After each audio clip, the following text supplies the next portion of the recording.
The second shift exposes how control is actually lost. Not through force, through agreement. And the frame is set the moment you answer it, as if it deserves response. Think of it like warfare. High ground is not taken by attacking uphill. It's taken when the other side walks down to meet you. Your old behavior walked down every time. Someone implied something, questioned you, misrepresented you, and you stepped into correction mode, clarifying intent. By answering the accusation directly, you accepted its premise. You let their suspicion become the center of gravity. You don't rush to disprove it, because when you don't accept the frame, the other person must build it alone. They must add details. What started as an accusation becomes exposure. Others watching feel this too. But by refusing to stand inside a structure designed to lower you, you don't seize control by speaking. The third shift feels counterintuitive until you watch it work. Silence is not empty. In physics, systems destabilize when force is applied without resistance. Energy has nowhere to discharge, so it turns inward. Your old behavior absorbed pressure by responding. You gave the tension somewhere to go. The new behavior is controlled stillness, intentional, because the human mind hates unresolved space. They sharpen the accusation. An overextension reveals intent. Someone seeking truth will slow down. Someone seeking dominance will escalate. This distinction is invisible when you rush to respond. It becomes obvious when you don't. Others in the environment register this too. They feel who is composed and who is pressing. You are no longer performing. You are observing. This is where hierarchy flips quietly, because the one who needs resolution loses leverage. The power here is not intimidation. It is patience under pressure.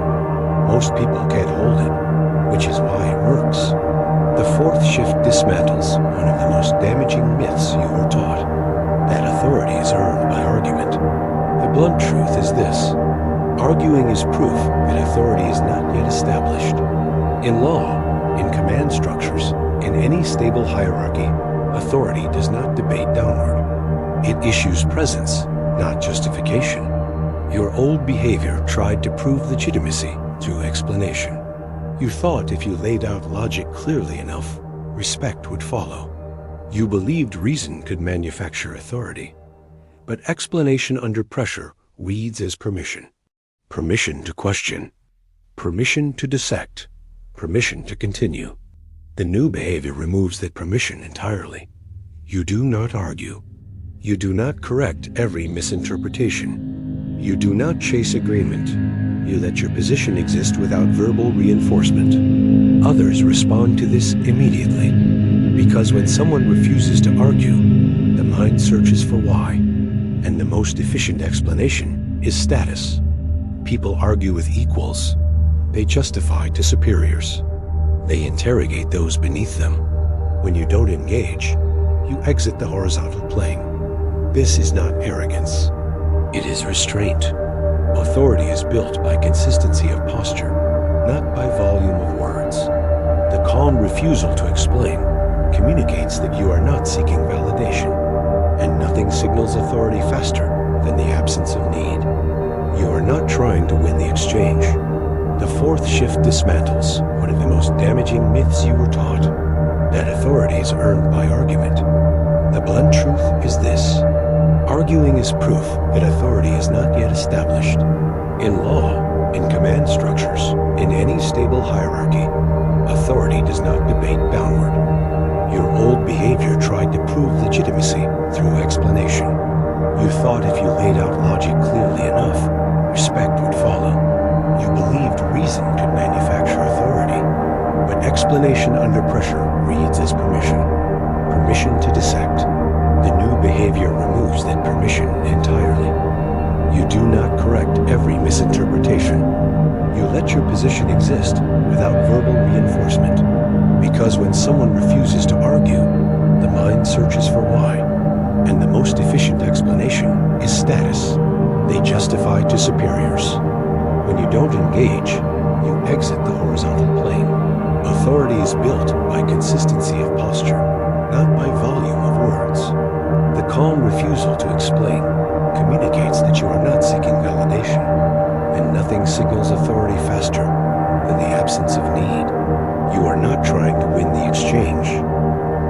tired in a way you rarely admit.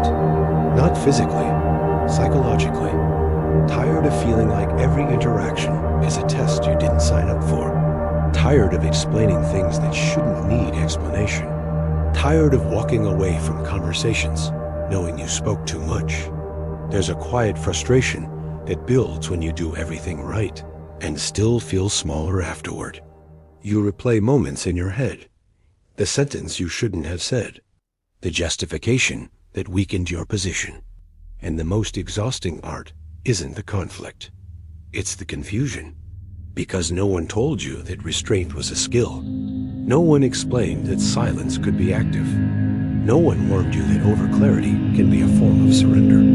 So you blamed yourself, your tone, your wording, your timing. But the issue was never your intelligence.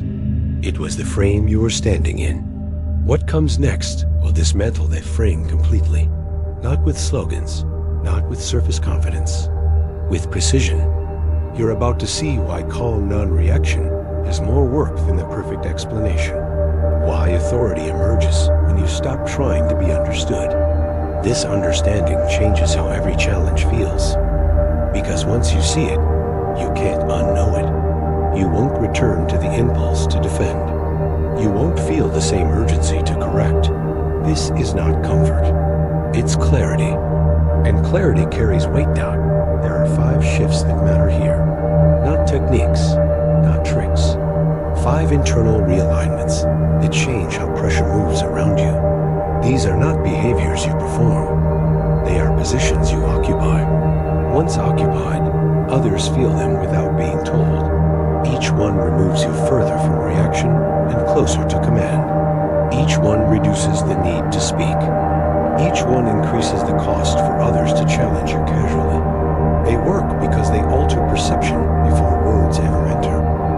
Because power is decided upstream of conversation. The first shows you why defensiveness drains authority instantly. The second explains how accusations steal control, only if you accept the frame. The third reveals why silence creates imbalance that forces others to expose themselves. The fourth dismantles the myth that authority comes from argument or proof. The fifth locks power in place through disciplined non-reaction. These shifts are cumulative. Miss one, and the others weaken.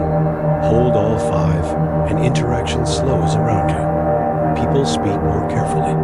Accusations soften. Challenges lose momentum before they land. Not because you intimidate, but because nothing in you moves unnecessarily.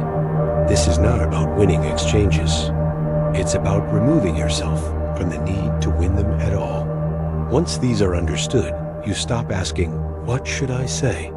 and start knowing nothing needs to be said yet.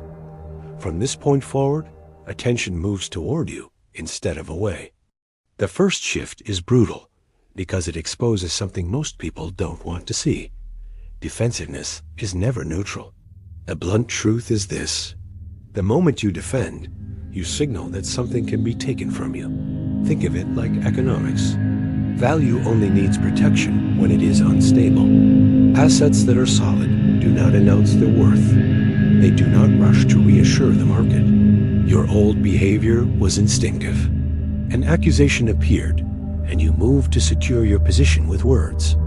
You thought speed meant strength. You thought clarity meant safety. But what actually happened was a transfer. By defending, you accepted the other person as a judge. You agreed, subconsciously, that their perception mattered more than your position.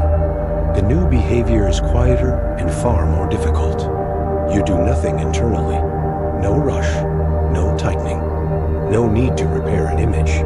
Others feel this immediately, because defensiveness invites pressure, while stillness creates doubt. When you don't defend, the mind of the accuser begins to work against itself. They expected resistance. It prepared for argument. Instead, they meet nothing. And nothing forces people to reveal intent faster than the absence of reaction. This is not passivity.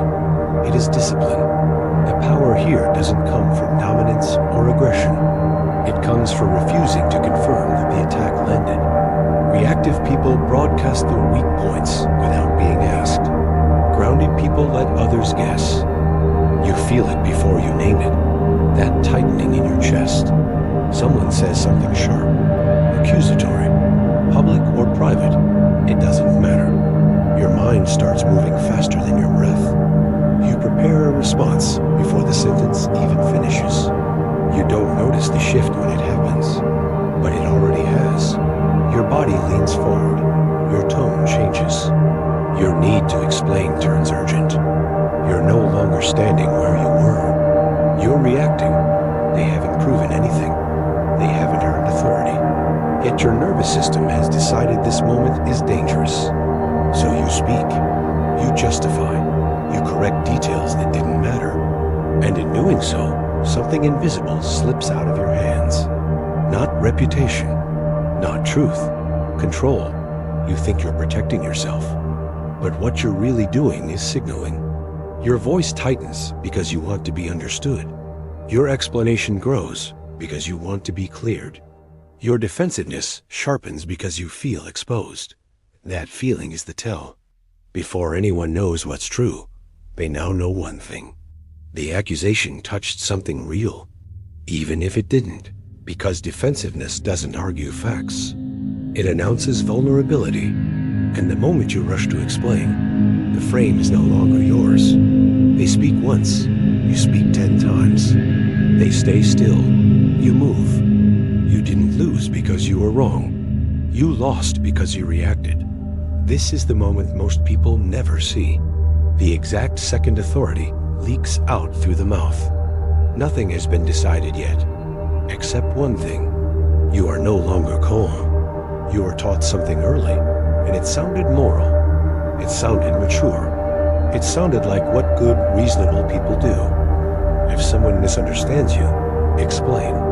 If someone accuses you, clarify.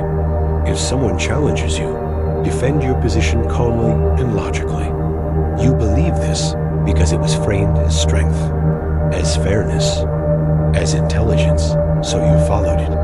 And every time you did, something strange happened. The more you explained, the less authority you felt. The more you clarified, the more they pressed. The calmer your logic became, the louder the accusation grew. You were promised resolution. What you got was escalation. You were promised understanding.